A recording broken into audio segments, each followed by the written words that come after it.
നമസ്കാരം. ഇന്ന് വളരെ വ്യത്യസ്തമായ സ്ത്രീകൾക്ക് വേണ്ടി മാത്രമുള്ള വീഡിയോ ആണ്. ആണുങ്ങൾക്ക് സ്കിപ്പ് ചെയ്ത് പോകാം. സ്ത്രീകൾക്ക് വേണ്ടി മാത്രം. പിന്നെ കല്യാണം കഴിച്ച അർത്ഥവിരാമം ഒക്കെ ആവാറായ സ്ത്രീകൾ വീട്ടിലുള്ള ഭാര്യയോ ഒക്കെ ഉള്ളവരാണെങ്കിൽ കേൾക്കുന്നത് നന്നായിരിക്കും. ഒരു പരിധി വരെ അവരുടെ മാനസികാവസ്ഥ മനസ്സിലാക്കാൻ ഇത് നിങ്ങളെ സഹായിക്കും.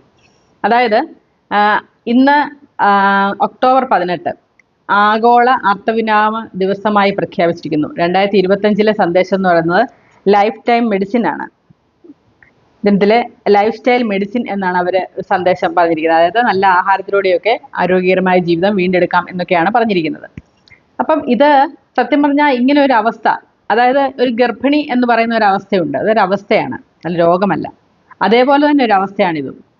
ഗർഭിണികൾക്കുണ്ടാകുന്ന ചില മൂഡ് സ്വിങ്സും ചില പ്രശ്നങ്ങളും ഒക്കെ നമ്മൾ ഭർത്താക്കന്മാർ വളരെ ശ്രദ്ധയോടുകൂടി, അതായത് അവരെ പരിചരിക്കുകയോ ഒക്കെ ചെയ്യുന്നത് നമ്മൾ കാണാറുണ്ട്.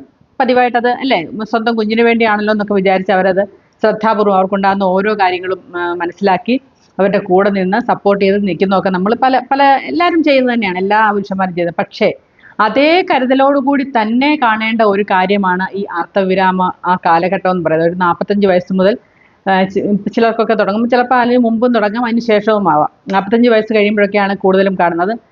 അത് ഒരിക്കലും ആ ഒരു ഇതിലൂടെ കടന്നു പോകുന്നവർക്ക് മാത്രമേ അതിനകത്തുണ്ടാകുന്ന മാനസിക ബുദ്ധിമുട്ടുകൾ, ശരീരത്തിനുണ്ടാകുന്ന അമിതമായ ചൂട്, പെട്ടെന്ന് തണുക്കും. അത് കുറച്ചൊരു 5 മിനിറ്റ് കഴിയുമ്പോഴത്തേക്ക് പെട്ടെന്ന് നമ്മളെ ചൂട് ഭയങ്കരമായിട്ട് അങ്ങ് വിയർക്കുകയും ചെയ്യും. അങ്ങനെയൊക്കെയുള്ള അവസ്ഥ വന്നപ്പോൾ എനിക്ക് ഒട്ടും മനസ്സിലായില്ല. അതേപോലെ തന്നെ മാനസിക ബുദ്ധിമുട്ടെന്ന് പറഞ്ഞാൽ ചില സമയത്ത് ഒറ്റയ്ക്കിരുന്ന് കരയാൻ തോന്നും, ഭയങ്കരമായിട്ട് നെഞ്ചിനകത്ത് ഭയങ്കര ഭാരം പോലെ തോന്നും, ഭയങ്കര വിഷമം. അങ്ങനെയുള്ള ഒരുപാട് കാര്യങ്ങൾ, ഒരുപാട് അവസ്ഥകളിലൂടെയാണ് നമ്മൾ കടന്നു പോകുന്നത്. ശരിക്കും ഞാനൊരു ഡോക്ടറെ കണ്ട് ഞാൻ ഡിപ്രഷന് മരുന്ന് കഴിച്ചു 2 മാസത്തോളം. കാരണം എനിക്ക് മനസ്സിലായില്ല എനിക്കുണ്ടാകുന്ന വ്യത്യാസം എന്താണെന്ന്.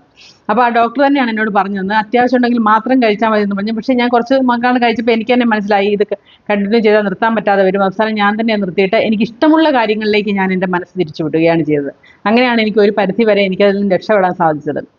അപ്പോൾ അതൊരു വല്ലാത്തൊരവസ്ഥ തന്നെയാണ്. നമുക്ക് അത് കൂടെ നിൽക്കുന്നവർ അതിൻ്റെ കൂടെ അറിഞ്ഞു കണ്ട് നിന്നില്ലെങ്കിൽ വലിയ കുടുംബ പ്രശ്നങ്ങളായിട്ട് വരെ മാറാറുണ്ട്. അങ്ങനെയുള്ള ചിലർക്ക് പ്രാന്താണെന്ന് വരെ തോന്നും. അതുപോലെയുള്ള പ്രശ്നങ്ങൾ ഈ സമയത്ത് ഉണ്ടാവുന്നുണ്ട്. അതിന് മലയാളത്തിലൊരു പരിധി എന്നേ പറയാൻ പറ്റും, ഒരു പരിധി വരെ അതിൻ്റെ ഒരു അവസ്ഥ കാണിച്ചു തരുന്ന ഒരു മലയാളം സിനിമ സ്റ്റാർ എന്ന് പറഞ്ഞൊരു, അങ്ങനെ അധികം ആരും കണ്ടിട്ടില്ലാത്തൊരു സിനിമയാണ്.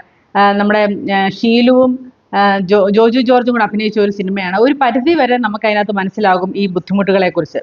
അതേപോലെ തന്നെ ഇന്നത്തെ കാലത്ത് പെൺകുട്ടികൾ ഏറ്റവും കൂടുതൽ എല്ലാവരും അറിഞ്ഞിരിക്കേണ്ടതാണ് മെൻസ്ട്രൽ കപ്പ്. കഴിഞ്ഞ 5 വർഷം മെൻപോസ് ആവുന്നവരെയും മെൻസ്ട്രൽ കപ്പ് ഉപയോഗിച്ചിരുന്ന ഒരാളാണ് ഞാൻ. അടുത്ത വീഡിയോയിൽ പറയാം.